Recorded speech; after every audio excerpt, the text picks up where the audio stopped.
Science. तो देखो अब हम स्टार्ट करेंगे केमिस्ट्री का चैप्टर 2 जिसका नाम है एसिड बेस सॉल्ट। और ऐसी बात नहीं है कि तुमने एसिड बेस और सॉल्ट के बारे में पहली बार सुना है, ऐसी बात तो नहीं है। अगर तुम मुझसे बोलो कि भैया हमने एसिड बेस और सॉल्ट के बारे में पहली बार ये शब्द सुने, तो ये बात मैं नहीं मान सकता।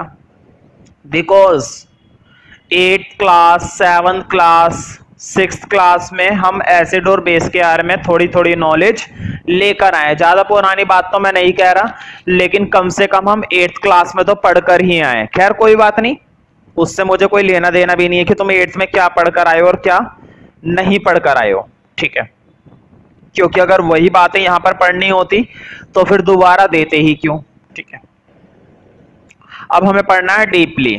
तो देखो कौन सी चीजें एसिड होती हैं और कौन सी चीजें बेस होती हैं, कौन सा सब्सटेंस एसिडिक होता है और कौन सा सब्सटेंस बेसिक होता है, वो सारी बातें हमें यहाँ पर पढ़नी है। और एसिड और बेस के साथ साथ हम सॉल्ट क्यों पढ़ रहे हैं वो भी हम यहीं पर पढ़ेंगे। आखिर इन दोनों के साथ सॉल्ट का टॉपिक क्यों दिया गया है, ये एसिडिक है और ये बेसिक है, तो सॉल्ट का इन दोनों से क्या लेना देना है, कुछ तो वजह रही होगी, है ना। सोल्ट को इन दोनों के साथ क्यों दिया गया है, तुमने देखा होगा खाने का नमक होता है ना भाई, घर में कॉमन सोल्ट होता है, व्हाइट कलर के क्रिस्टल्स होते हैं, हम उसको खाने में इस्तेमाल करते हैं। तो सिर्फ क्या वही एक सोल्ट होता है, या प्रकृति में या नेचर में और भी कई कई तरह के सोल्ट पाए जाते हैं? बिल्कुल, ये बात तुम्हें मालूम है ना। नेचर में एनवायरनमेंट में सिर्फ एक तरह का सोल्ट नहीं होता है, और भी कई तरह के सोल्ट होते हैं जो खाने लायक नहीं होते हैं, जो टेस्ट करने लायक नहीं होते हैं, वो जहरीले होते हैं।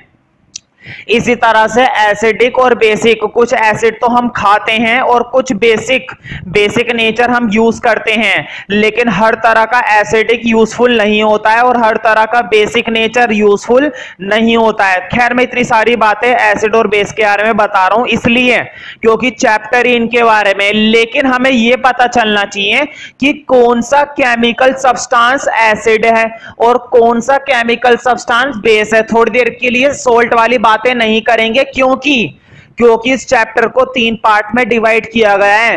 पहला पार्ट एसिड, दूसरा पार्ट बेस और तीसरा और आखिरी पार्ट सोल्ट। सोल्ट के बारे में तो हमें इस चैप्टर के एंड में थोड़ी बहुत बातें सीखनी है, बस मेन बातें किसके बारे में है, एसिड और बेस के बारे में। और सोल्ट के बारे में हमें थोड़ी बहुत बातें सीखनी है, इसका मतलब ये नहीं है कि उसे करोगे ही नहीं। सोल्ट भी बहुत इंपॉर्टेंट है, कई बार वहां से भी क्वेश्चन आ चुका है पेपर में, लेकिन एसिड और बेस पहले समझेंगे। तो हमें यह पता चलना चाहिए, अब हमारे सामने क्वेश्चन ये है कि कौन सा सब्सटेंस एसिडिक होता है और कौन सा सब्सटेंस बेसिक होता है।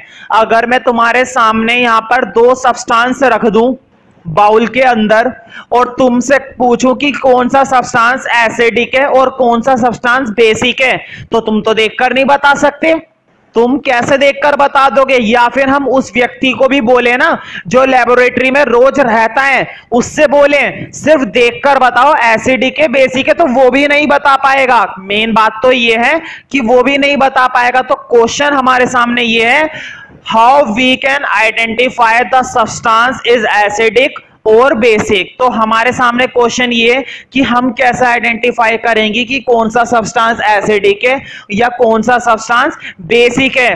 तो इसको आइडेंटिफाई करने के कई सारे मेथड हैं, इसको आइडेंटिफाई करने के कई सारे मेथड है, और मैं ज्यादा बातें तो नहीं करूंगा, लेकिन मैं बहुत छोटी सी बात बताऊंगा, ध्यान से सुनना मेरी बात को।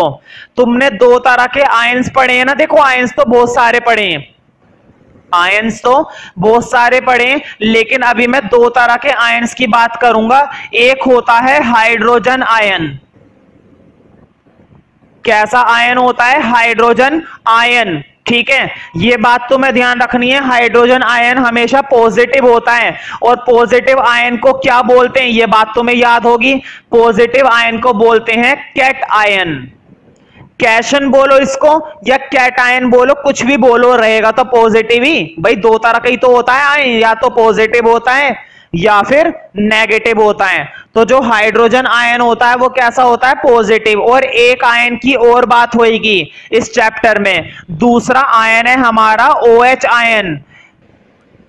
दूसरा आयन क्या है, OH आयन। तो मुझे बताओ ये कैसा आयन है, पॉजिटिव आयन है या नेगेटिव आयन है। तुम देख सकते हो इसके ऊपर एक छोटा सा साइन लगा हुआ है, और वो कौन सा साइन लगा हुआ है, माइनस का। इसका मतलब ये कैसा आयन है, नेगेटिव। और इसका मतलब ये हुआ कि ये N आयन है, मतलब NN।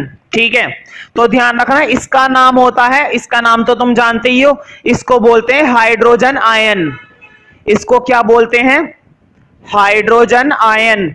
और OH को क्या बोलते हैं, हाइड्रोक्साइड आयन। वर्ड याद है ना, अब तक तुम्हें चैप्टर 1 में केमिस्ट्री में OH सुनने को तो मिला था, खैर कोई बात नहीं है याद। तो देखो OH को बोलते हैं हाइड्रोक्साइड आयन। और ये बात याद हो तो 9th क्लास में भी हमने इस आयन के बारे में कुछ बातें पढ़ी थी, है ना। खैर 9th क्लास की बातें तो भूल ही जाओ, 9th क्लास से कोई मतलब नहीं है। ठीक है, ये वाला आयन होता है हाइड्रोक्साइड आयन, और ये वाला आयन होता है हाइड्रोजन आयन। ये होता है कैशन मतलब पॉजिटिव, और ये होता है एनन मतलब नेगेटिव। अब तुम सोच रहे होंगे भैया एसिड और बेस और सोल्ट के चैप्टर में आप आयंस पर इतना जोर क्यों दे रहे हो, अभी पता चलेगा। देखो तुम्हें 2 आयन के बारे में नॉलेज हो गई ना, ठीक है। नॉलेज क्या हो गई, मैंने कुछ खास बताया एक आयन के बारे में, और जानना भी नहीं है, टेक्निकली पता चल गया ना हाइड्रोजन आयन और हाइड्रोक्साइड आयन के बारे में। अब देखो असली खेल क्या है। देखो कौन सा सब्सटेंस एसिडिक है, क्वेश्चन मार्क। कौन सा सब्सटेंस बेसिक है, क्वेश्चन मार्क। तुम्हें नहीं पता कि कौन सा सब्सटेंस एसिडिक है और कौन सा सब्सटेंस बेसिक है, लेकिन कैसे आइडेंटिफाई करना है वो मैं तुम्हें अब बताऊंगा। वो चीज अब मैं तुम्हें बता दूंगा, ठीक है। तो देखो बहुत ही आसान सी चीज है, बहुत ही ज्यादा।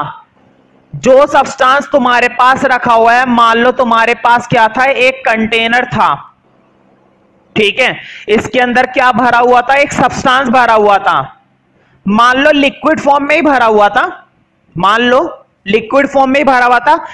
ये बात दिमाग से निकाल दो कि एसिड सॉलिड होता है, लिक्विड होता है या गैस होता है।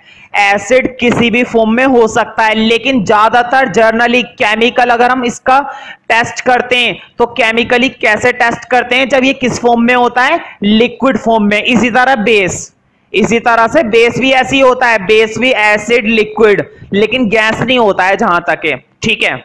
खैर वो तो तुम गूगल पे से दुनिया भर का देख सकते हो। अभी मुद्दे की बात यह है कि हमें कैसे पता चलेगा कि सब्सटेंस एसिडिक है, बेस। तो मान लो इस कंटेनर के अंदर क्या भरा हुआ था, यहां पर इस कंटेनर में एक सब्सटेंस था। तुम्हें नहीं पता था कि वो सब्सटेंस एसिडिक है या फिर बेसिक है, लेकिन पता करना चाहते हो ना, जानना चाहते हो, तो देखते हैं कैसे पता चलेगा। देखो बहुत आसान सा काम होता है, बहुत ही ज्यादा आसान सा काम होता है।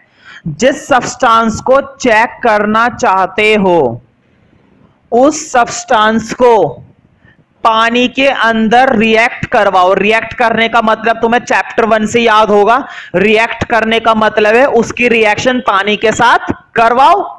ध्यान से सुनो मेरी बात को।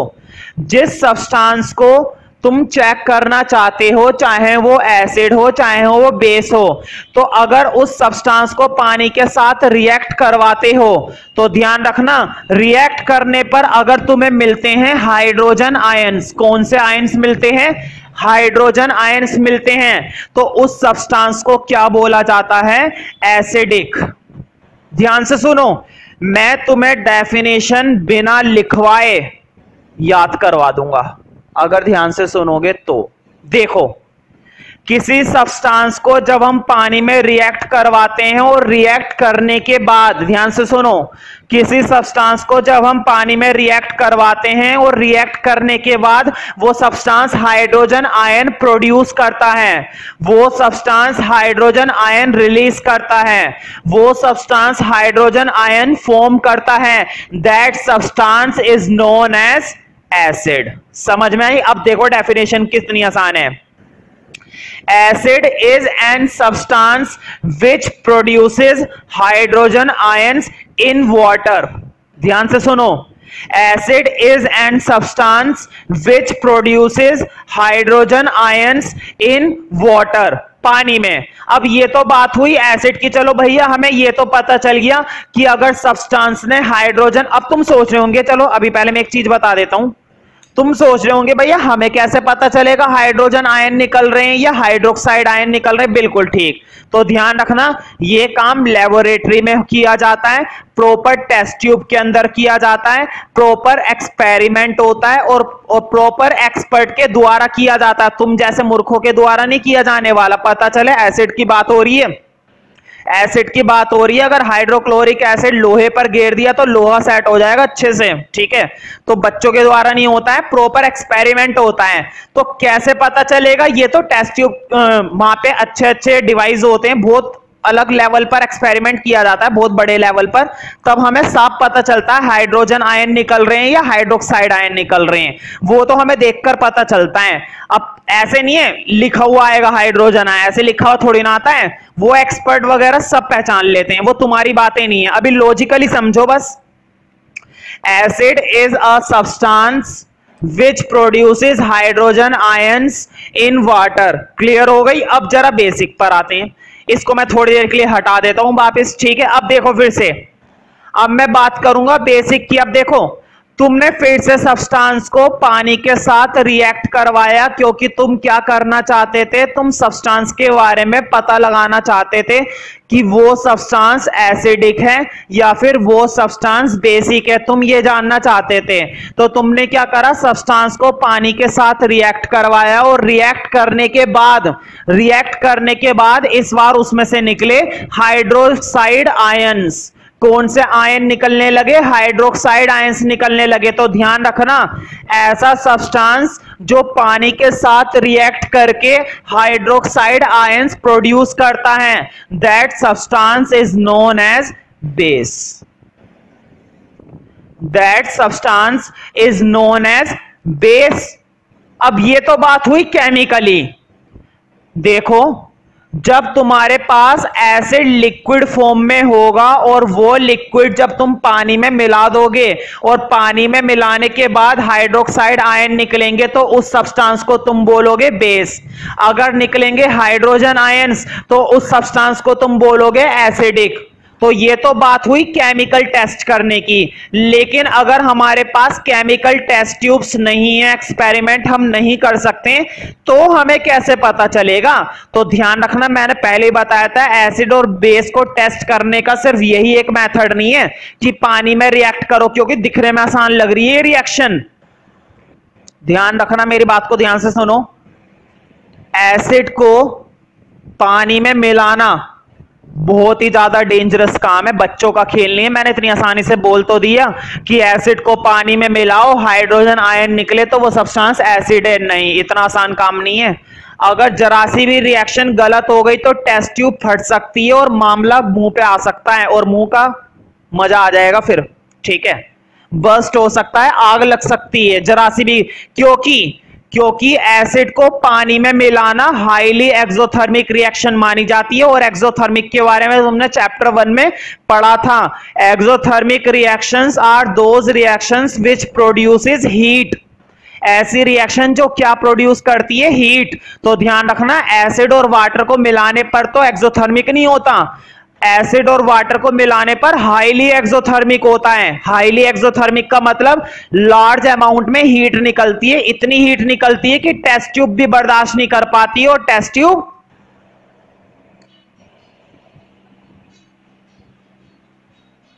तो देखो इस चैप्टर के बारे में अब तुम्हें दो बातों के बारे में अच्छे से ध्यान हो गया है। एसिड बोर्ड पे देखो, एसिड ऐसा सब्सटेंस है जो पानी के साथ मिलने पर कौन से आयन प्रोड्यूस करता है, हाइड्रोजन आयन। बेस ऐसा सब्सटेंस है जो पानी के साथ मिलने पर कौन से आयन प्रोड्यूस करता है, हाइड्रोक्साइड आयंस। एक एग्जांपल देकर दिखाता हूं मैं तुम्हें, मुझे बताओ। अब तो तुम्हें कुछ काफी सारी बातें याद हो गई हैं। चैप्टर 1 में तुमने एक चीज के बारे में सुना था, HCl। ये बात मैंने वहां पर ज्यादा नहीं बताई थी, लेकिन मैंने ये बताया जरूर था कि ये एक एसिड होता है जो हमारी स्टमक में भी बनता है। और कैसा एसिड होता है, स्ट्रॉन्ग एसिड। कैसा एसिड होता है, स्ट्रॉन्ग एसिड। तो देखो बोर्ड पे, जब इसको पानी के साथ रिएक्ट करवाया जाता है, बोर्ड पे देखो, जब इस एसिड को पानी के साथ रिएक्ट करवाया जाता है तो इसके हाइड्रोजन आयन अलग हो जाते हैं और क्लोरीन आयन अलग हो जाते हैं। क्यों? क्यों? क्योंकि भाई पानी में डालते के साथ ही घुल जाता है, अच्छे से मिक्स हो जाता है और इसके क्लोरीन आयन अलग हो गए, हाइड्रोजन आयन अलग हो गए। हमें क्लोरीन से कोई मतलब नहीं है, हमें किस आयन की जरूरत है? इस आयन की। बोर्ड पे देखो, अब बताओ इस सब्सटेंस ने पानी में रिएक्ट करके कौन सा आयन प्रोड्यूस करा? देखो इस सब्सटेंस ने पानी में रिएक्ट करके कौन सा आयन प्रोड्यूस करा? Hydrogen ion. क्योंकि इसने हाइड्रोजन आयन प्रोड्यूस करा है इसलिए ये क्या माना जाता है? एक एसिड। समझ में आ गया ना? अभी तो देखो मैंने एक बताया, वरना एसिड तो बहुत सारे होते हैं। कोई बात नहीं, अभी तो हमने चैप्टर शुरू करा है। अब एक बेस बता देता हूं। देखो ये तुमने सुना होगा NaOH, सुना होगा। कहने से मेरा मतलब है चैप्टर 1 में सोडियम हाइड्रोक्साइड कई बार आया था, मुझे याद है। कोई बात नहीं, अगर तुम लोगों को याद नहीं है, मैंने इसका एक सिंपल वर्ड लिखवाया था, सोप, साबुन। नहाने का जो साबुन होता है वो यही होता है, सोडियम हाइड्रोक्साइड। कभी तुम लोगों ने साबुन को टेस्ट करा है? नहीं करा है तो हल्का सा टेस्ट करने का मतलब मेरा ये नहीं कि तुम खा जाना उसे। टेस्ट करने का मतलब है उसे जीभ पर रखकर टेस्ट करके देखना, फिर चाहे बाहर कर देना। टेस्ट करने के लिए मैं इसलिए कह रहा हूं, तुम्हें पता चलेगा जितने भी साबुन होते हैं सारे के सारे साबुन का टेस्ट जो होता है वो कड़वा होता है। यही खासियत है बेस की, यही खासियत है बेस की। जितनी भी बेसिक चीजें होती हैं सबकी सब क्या होती है? कड़वी होती है। ध्यान रखना, जितने भी बेस होते हैं वो सारी चीजें, जितने भी बेस होते हैं वो सबके सब कड़वे होते हैं, ये बात है। लेकिन उसका उल्टा पॉसिबल नहीं कि सारी कड़वी चीजें बेस होती हैं। ठीक है, इस बात को दिमाग से निकाल देना। तो देखो तुमने इसको पानी में रिएक्ट करवाया, तुमने इसको भी किस में रिएक्ट करवाया? वाटर में। तुमने सोडियम हाइड्रोक्साइड को भी वाटर के साथ रिएक्ट करवाया और वाटर के साथ रिएक्ट करवाते ही बोर्ड पे देखो सोडियम आयन अलग हो गया और हाइड्रोक्साइड आयन अलग हो गया। मुझे बताओ, क्या मुझे सोडियम से कोई मतलब है? बिल्कुल भी कोई मतलब नहीं है। मुझे मतलब की चीज कौन सी मिलेगी? Hydroxide ion. मतलब सोप ने वाटर के साथ रिएक्ट करके हाइड्रोक्साइड आयन प्रोड्यूस करा, इसलिए सोप को या सोडियम हाइड्रोक्साइड को जनरली क्या माना जाता है? बेस माना क्या जाता है? बेस ही होता है। बल्कि जैसे स्ट्रॉन्ग एसिड होता है ना, वैसे बेस भी स्ट्रॉन्ग होता है। ये सबसे ज्यादा स्ट्रॉन्ग बेस होता है। ठीक है, तो अब तुमने चैप्टर डाल रखा है चैप्टर 2 एसिड बेस सोल्ट। तो देखो अभी मैं सारा कुछ नहीं पढ़ा रहा हूं एसिड और बेस के बारे में। ये देख लो कि अभी मैंने एसिड और बेस का कुल 10% इंट्रोडक्शन दिया है, सिर्फ 10%। तुम अंदाजा लगा सकते हो कि ये चैप्टर कितना लेंथी रहा होगा। ठीक है, तो अभी कोई हेडिंग वगैरह नहीं डालना है, अभी तो पॉइंट्स डालने हैं। लिखो नंबर 1 एसिड। एसिड की एक छोटी सी डेफिनेशन लिखो डेफिनेशन तो तुम्हें याद ही हो चुकी है। बताओ कितनी कमाल की बात है। लिखने से पहले याद है, मैं गारंटी देता हूं। लिखो acid is a substance, acid is a substance which produces, acid is a substance which produces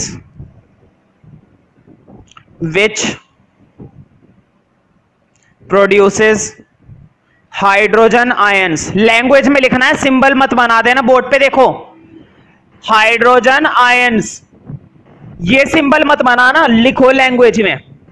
Acid is a substance which produces hydrogen ions in water.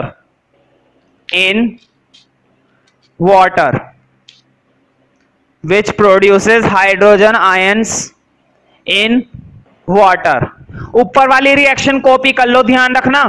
Chapter 2 में भी भरपूर मात्रा में केमिकल रिएक्शंस आएंगी, बल्कि मैं ये कह सकता हूं चैप्टर 1 के मुकाबले यहां पर ज्यादा आएंगी। ठीक है, तो देखो रिएक्शन से तो तुम बच ही नहीं सकते 10th क्लास की केमिस्ट्री में।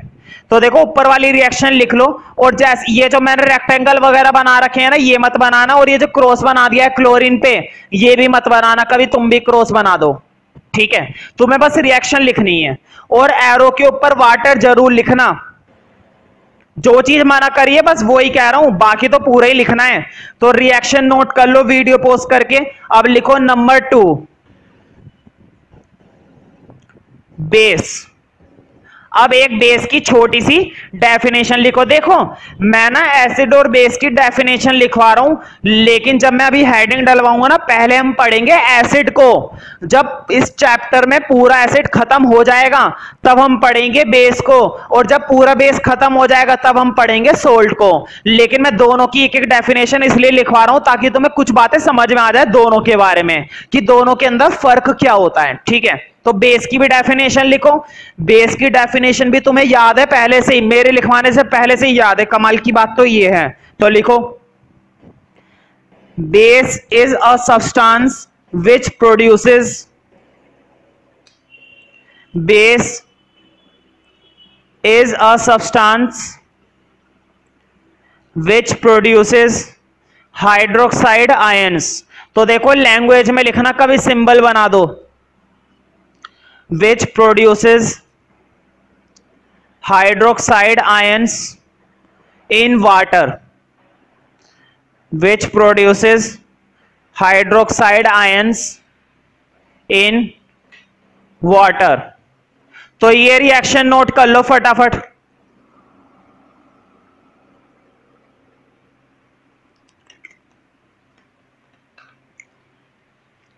तो देखो ये रेक्टेंगल वगैरह, ये एरो वगैरह मत बना देना, जो मैंने क्रॉस बना रखा है इसके ऊपर। ठीक है, तो अब हमें एसिड और बेस के बारे में थोड़ी थोड़ी नॉलेज हो गई।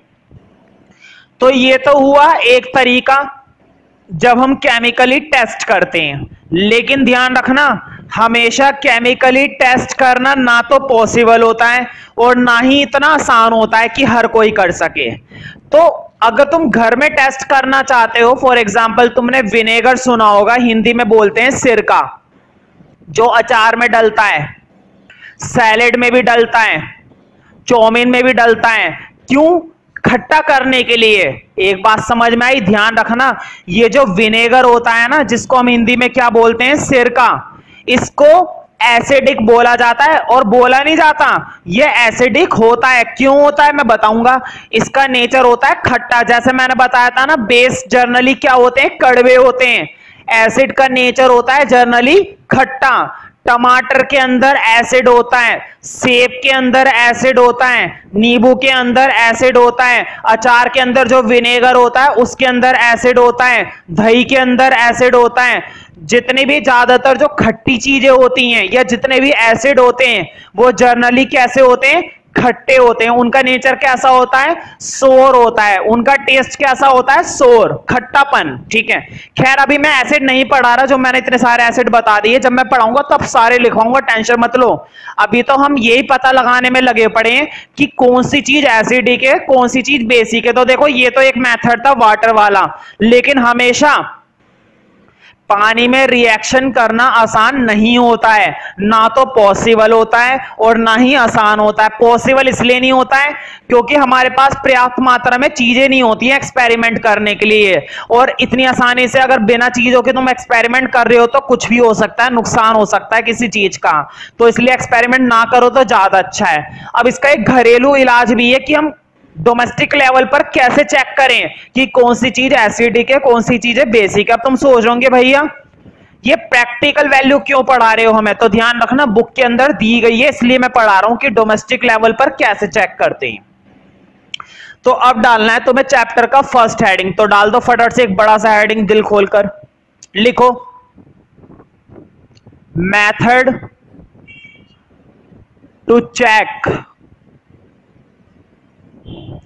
एसिड और बेस। भाई या तो एसिड होगा या बेस होगा, एक ही बात होती है, या तो एसिड होता है या फिर बेस होता है, दोनों तो होता नहीं है। ठीक है, या तो एसिड होता है या फिर बेस होता है। अब देखना ये कि हमें कैसे पता चलेगा कि सब्सटेंस एसिडिक है या सब्सटेंस हमारा बेसिक है।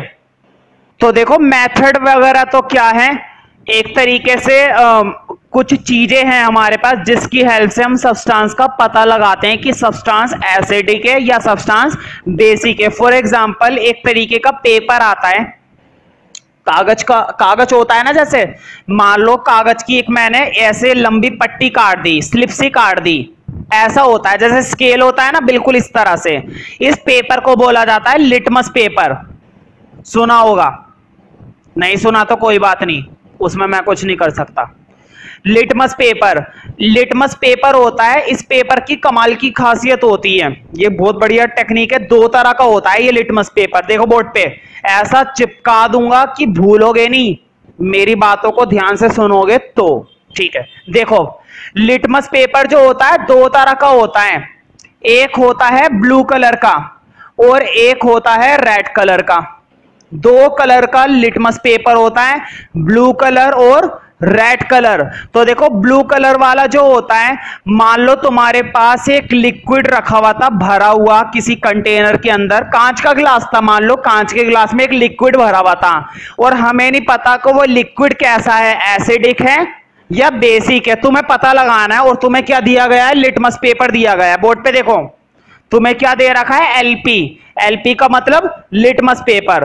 तो तुमने क्या करा, बोर्ड पे देखो बहुत आसान चीज है, तुमने वो ब्लू लिटमस इसके अंदर डुबोया। भाई पर्ची ही तो है, एक हाथ से पकड़ी, वो भाई कागज का टुकड़ा है, एक हाथ से वो टुकड़ा पकड़ा और आधा टुकड़ा, देखो आधा डुबाओ या थोड़ा सा डुबाओ, बस चेक करना है हमें कौन सा लिटमस पेपर खा जाना है, हमें बस डुबाना है उसके अंदर। तो हमने उसके अंदर डिप करा और डिप करते, ध्यान से सुनो, डिप करते ही वो टुकड़ा जब बाहर निकाला गया तो बाहर निकालते ही उसका कलर हो गया लाल, रेड कलर। ध्यान से सुनो, ब्लू लिटमस किस में बदल गया, रेड लिटमस में। मुझे बताओ लाल कलर खतरे का निशान होता है ना, लाल कलर खतरे का निशान होता है। रेड लाइट देखा होगा तुमने, सड़कों पर क्या लगी हुई होती है, रेड लाइट। रेड लाइट मतलब रुको, गड़बड़ हो जाएगी वरना।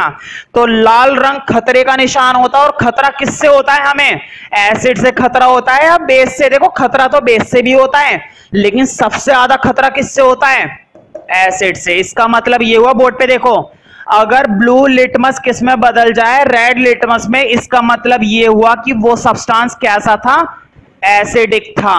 वो सब्सटेंस कैसा था, एसिडिक था। अब ध्यान से सुनो फिर से, देखो बोर्ड पे, तुमने क्या करा, रेड लिटमस किसी सॉल्यूशन के अंदर डाला और तुम्हें ये नहीं पता कि वो सॉल्यूशन कैसा है, एसिडिक है या बेसिक है, लेकिन तुम पता लगाना चाहते हो। तुम क्या करना चाहते हो, पता लगाना चाहते हो। तो बोर्ड पे देखो, तुमने वो लाल लिटमस इसके अंदर डाला, तुमने वो लाल रंग का लिटमस इसके अंदर डाला और इसके अंदर डालने पर लाल से उसका कलर हो गया ब्लू, लाल से उसका कलर कैसा हो गया, ब्लू हो गया। मुझे बताओ बी फॉर ब्लू और बी फॉर बेस, इसका मतलब ये हुआ कि वो सब्सटेंस कैसा था, बेस। मेरी बनाई गई ट्रिक याद रहेगी ना, देखो फिर से रिपीट कर रहा हूं, अगर नीला लिटमस, अगर ब्लू लिटमस रेड हो जाए, रेड मतलब लाल और लाल मतलब खतरा और खतरा मतलब एसिड। खतरा किससे होता है, एसिड से। तुम्हें मालूम है ना, हाइड्रोक्लोरिक एसिड अगर लोहे पर गिर दो तो लोहा पिघल जाएगा, इतना खतरनाक होता है। तो खतरा मतलब लाल और लाल मतलब एसिड। लेकिन अगर रेड वाला लिटमस चेंज हो जाए ब्लू लिटमस में, तो देखो बी फॉर ब्लू और बी फॉर बेस, इसका मतलब सब्सटेंस कैसा माना जाएगा, बेस। तुम्हें लिटमस वाला मेथड समझ में आ गया ना। पहले हमें लिटमस वाला मेथड लिखना है। तो देखो हेडिंग डाल रखा है तुमने, लिखो capital A, litmus paper, litmus paper. तो देखो अगर इस तरह से ये जो मैंने ड्रॉ कराया ना तो तुम्हें किसी रिफ्रेशर में मिलेगा, ना ही किसी बुक में मिलेगा, शायद ही कोई टीचर इस तरह से लिखवाएगा। तो बढ़िया रहेगा, डेफिनेशन से भी ज्यादा अच्छा रहेगा, इसको इसी फॉर्म में उतार लो, ना तो टेस्ट में उतारना ना पेपर में। लेकिन अगर इस डायग्राम को बिल्कुल ऐसे ही उतार लोगे तो तुम डेफिनेशन कभी भूल ही नहीं सकते, और नहीं उतारना चाहते हो तो तुम्हारी मर्जी। तो लिखो लिटमस पेपर के लिए, लिखो there are two types of litmus paper, there are two types of litmus paper. दो तरह के होते हैं, there are two types of litmus paper. लिखो blue and red,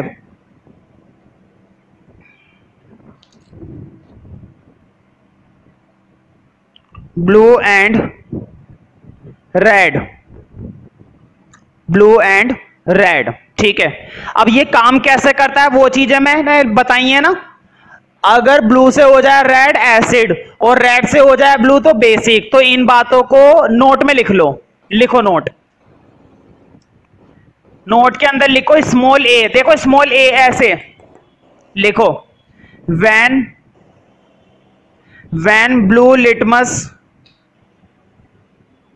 changes, when blue litmus changes into red color, when blue litmus changes into red color, changes into red color, then the substance is,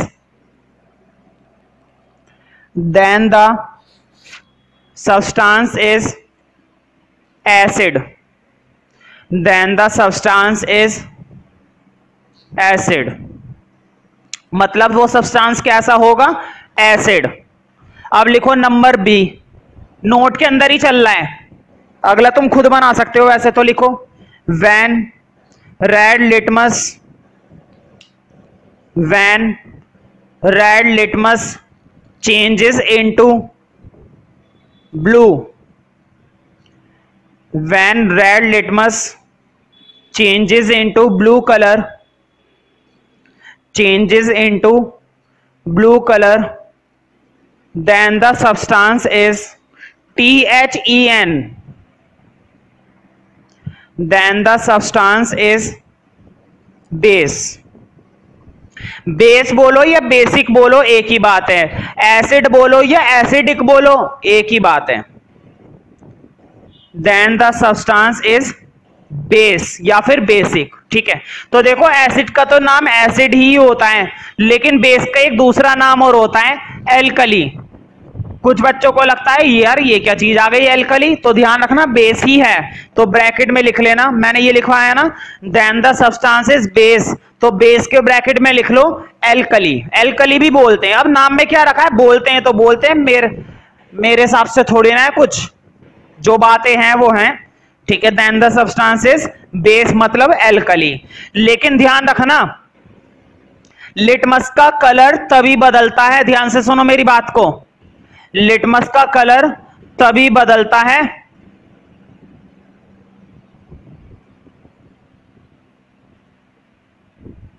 जब substance या तो acid होगा या substance या फिर basic होगा। लेकिन अगर सब्सटेंस ना तो एसिडिक है ना बेसिक है, देखो वाटर, पानी है ना, पानी ना तो एसिडिक होता है ना बेसिक होता है, नॉर्मल होता है वो तो, है ना, उसमें कुछ नहीं होता। तो ध्यान रखना अगर तुम इसके अंदर लिटमस पेपर डुबाओगे, ध्यान से सुनो, ब्लू कलर का डुबाओगे या रेड कलर का डुबाओगे या कोई सा भी डुबाओगे दोनों में से, ठीक है, कोई सा भी डुबाओगे और डुबाने के बाद उसका कलर पता है कैसा हो जाता है, पर्पल। अगर उसका कलर पर्पल हो जाए ना लिटमस का, तो इसका मतलब ये हुआ कि सब्सटेंस या तो ना तो एसिडिक था और ना ही वो सब्सटेंस कैसा था, बेसिक था। ठीक है, मतलब वो सब्सटेंस, देखो जब कोई सब्सटेंस ना तो एसिडिक होता है और जब कोई सब्सटेंस ना तो बेसिक होता है, तो पता है उस सब्सटेंस को क्या बोला जाता है, उस सब्सटेंस को बोला जाता है न्यूट्रल।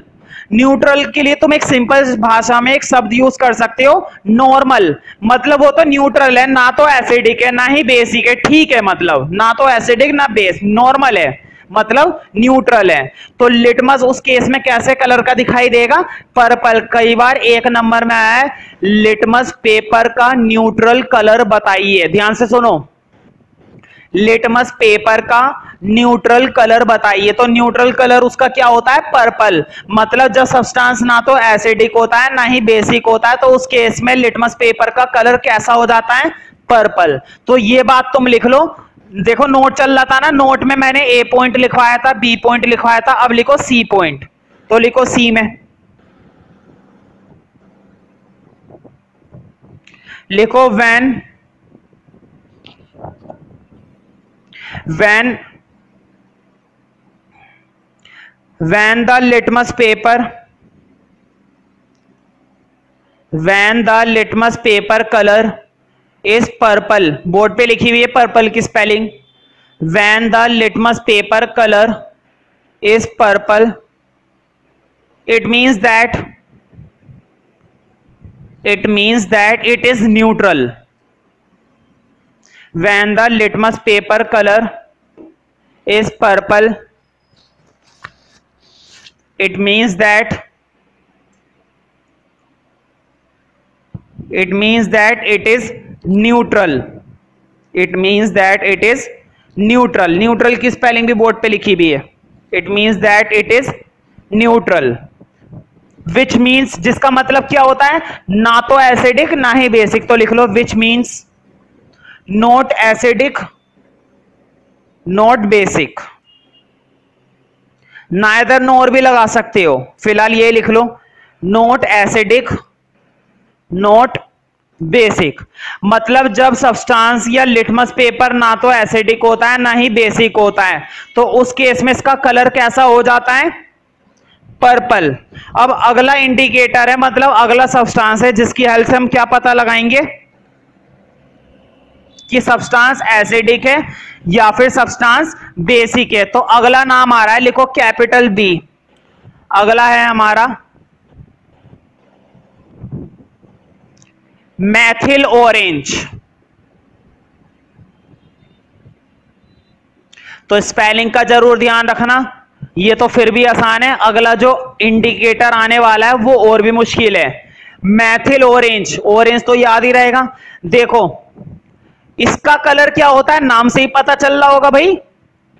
इस इंडिकेटर का कलर कैसा होता है, नाम से ही पता चल रहा है, ऑरेंज। इसका कलर कैसा होता है, ऑरेंज होता है। अब देखो इसके साथ भी वही काम करना होता है। देखो अगर इसका कलर बदलकर हो जाता है पिंक, जैसे तुमने इसके अंदर सब्सटेंस मिलाया, और सब्सटेंस मिलाने पर ध्यान से सुनो मेरी बात को, जैसे तुमने इसके अंदर कोई सब्सटेंस मिलाया और सब्सटेंस मिलाते के साथ ही इसका कलर ऑरेंज से कैसा हो गया, पिंक। इसका कलर ऑरेंज से किस में बदल गया, पिंक में। तो पिंक में बदलने का मतलब है वो सब्सटेंस कैसा था, एसिडिक था। अब ये क्यों हो रहा है भाई, मैंने थोड़ी ना बनाया है, हो क्यों रहा है, ये तो प्रैक्टिकली ऐसा होता है। तुम करके देख लो, मेरी बात पे यकीन नहीं आ रहा हो तो ठीक है। तो पिंक कलर हो गया तो एसिड, लेकिन अगर इसका ऑरेंज से कलर हो जाए येलो, अगर इसका कलर ऑरेंज से किस में बदल जाए, येलो कलर में, तो कैसा हो जाता है सब्सटेंस, इसका मतलब बेसिक। सब्सटेंस इसका मतलब कैसा माना जाएगा, बेसिक। लेकिन अगर ऑरेंज का ऑरेंज ही रहे, ऑरेंज का कलर ऑरेंज ही रहे, इसका मतलब ना तो सब्सटेंस एसिडिक था और ना ही सब्सटेंस बेसिक था।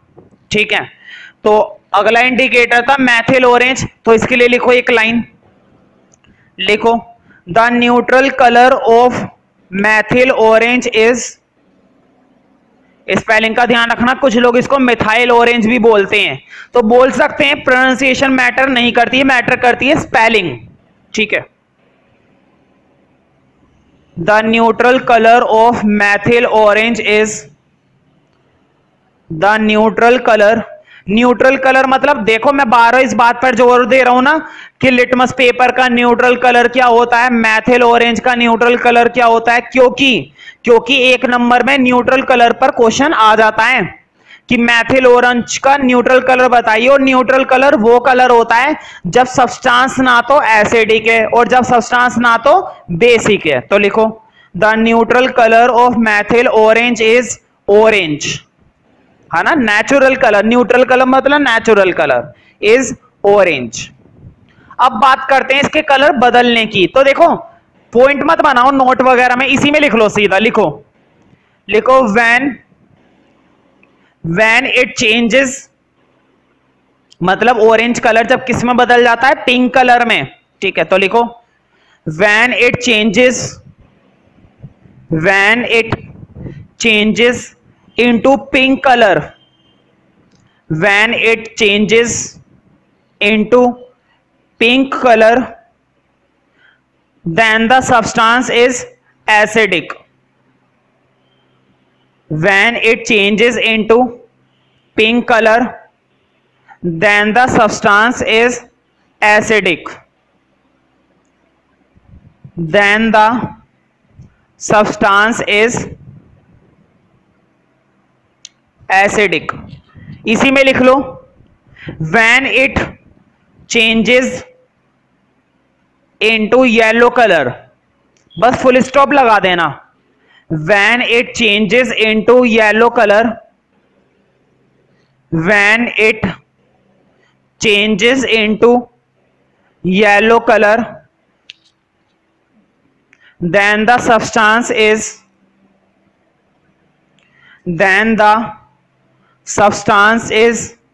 basic, then the substance is basic। तो उस केस में सब्सटेंस को क्या बोला जाता है? बेसिक। बस अब एक लास्ट इंडिकेटर बचा है मैथिल ऑरेंज के बाद, उसका भी नाम ध्यान रखना जरूरी है, बल्कि उसका तो ज्यादा जरूरी है क्योंकि उसका नाम थोड़ा सा टिपिकल है। तो देखो इसका कैपिटल सी लिखो,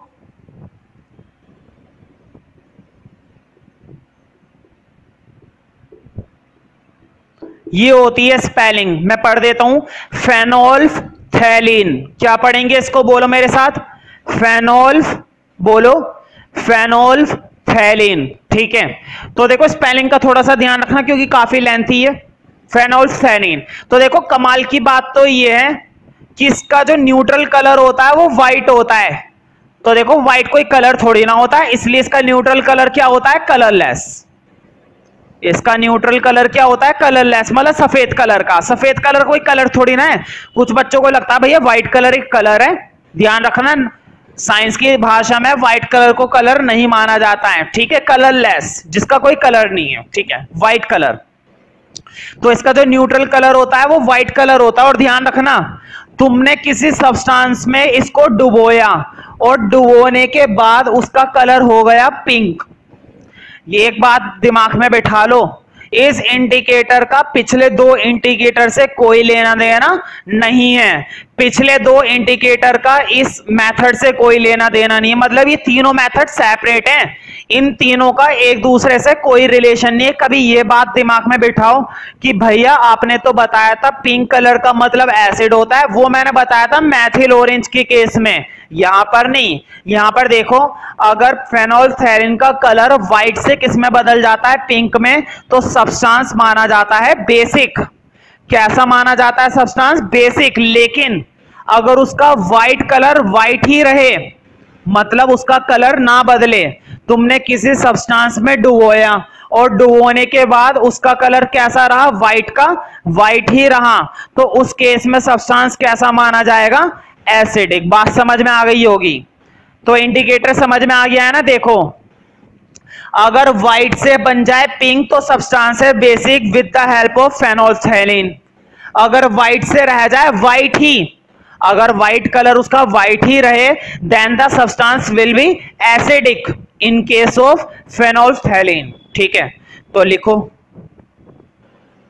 फेनोल्फथैलीन के लिए भी डायरेक्ट लिख लो, लाइन के आगे लिखो, सीधा लिखो, बहुत ही आसान चीज चल रही है भाई। लिखो, the neutral colour of phenolphthalein is, the neutral colour of phenolphthalein is,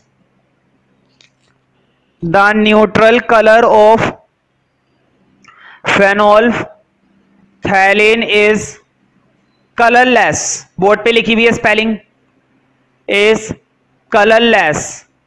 colourless के ब्रैकेट में लिख लेना व्हाइट, मतलब कैसा कलर होता है? White colour. कलरलेस का मतलब है व्हाइट कलर। ठीक है, तो ब्रैकेट में लिख लेना व्हाइट। अब देखते हैं ये कैसे काम करता है। तो लिखो, when it changes into pink color, मतलब जब इसका कलर किस में बदल जाता है? Pink. when it changes into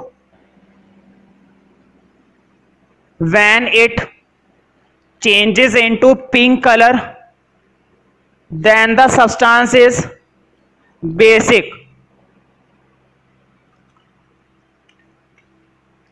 When it changes into pink color, then the substance is basic।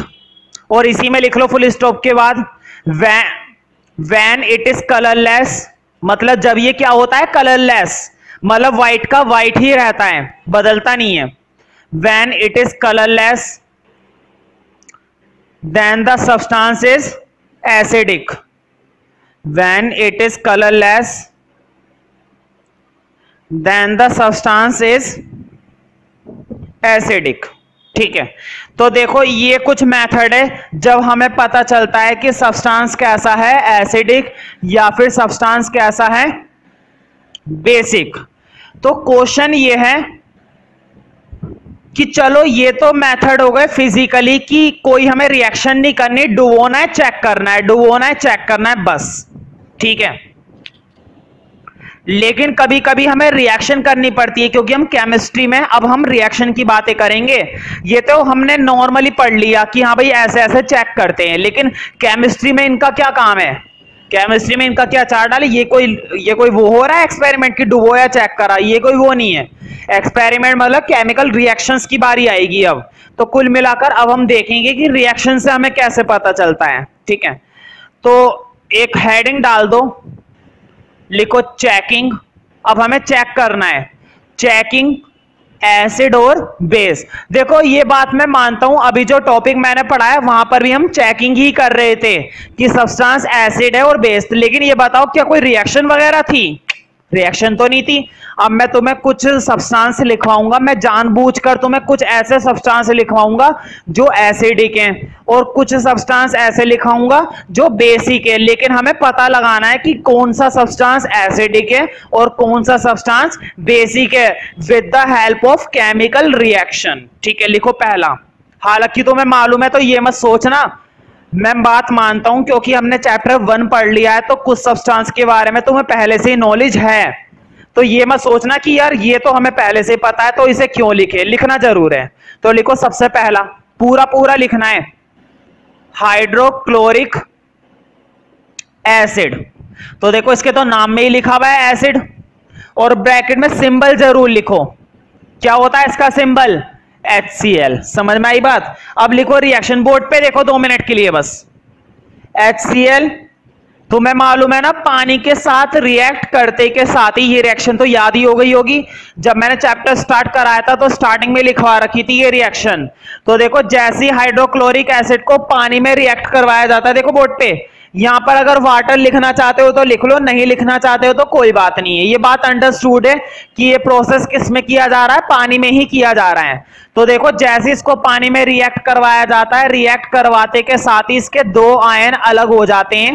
ठीक है, देखो अब तुम्हें बनाना है, इसके नीचे एक एरो बना के लिखना और नीचे लिखना ये है हमारे हाइड्रोजन आयंस। अब मुझे बताओ, अगर कोई सब्सटेंस रिएक्ट करने के बाद हाइड्रोजन आयन रिलीज करता है, अगर कोई सब्सटेंस पानी में रिएक्ट करने के बाद कौन से आयन निकालता है, हाइड्रोजन आयन, तो उस सब्सटेंस को क्या बोलते हैं, एसिड। ठीक है, तो पहले तुमने हाइड्रोक्लोरिक एसिड लिखा, अब ये रिएक्शन लिखो, डायरेक्ट कॉपी कर लो, और बिल्कुल ऐसी कॉपी करनी है, नीचे एरो बना के हाइड्रोजन आयंस भी लिखने हैं, और फिर एक लाइन लिख रही है, लिखो therefore it is an acid. अब मुझे बताओ अगर एसिड है, हाथ के हाथ लिटमस की भी प्रैक्टिस कर लेते हैं, बोर्ड पे देखो, अगर ये सब्सटेंस एसिड है तो मुझे बताओ लिटमस का कलर ब्लू से क्या हो जाएगा, रेड। तो ऐसे ना एरो बना के लॉजिकल फॉर्म में ब्रैकेट में जरूर लिख लेना, इससे क्या होगा, तुम्हारे लिटमस पेपर की भी प्रैक्टिस हो जाएगी। तुम सोच रहे होंगे भैया लिटमस पे मैं इतना जोर क्यों दे रहा हूं, तो ध्यान रखना लिटमस पेपर का सबसे ज्यादा इस्तेमाल किया जाता है एसिड और बेस को चेक करने के लिए। हालांकि बाकी के 2 इंडिकेटर भी इंपॉर्टेंट है, लेकिन सबसे ज्यादा क्वेश्चन पेपर में और टेस्ट में किस पर पूछा जाता है, लिटमस पेपर पे, इसलिए मैंने लिटमस की साथ साथ लिखवाता रहूंगा। तो तुम्हें मालूम है ना, लाल मतलब खतरा, तो ब्लू से क्या कलर बन जाएगा, लाल, लाल मतलब खतरा मतलब एसिड। अगला सब्सटेंस लिखो,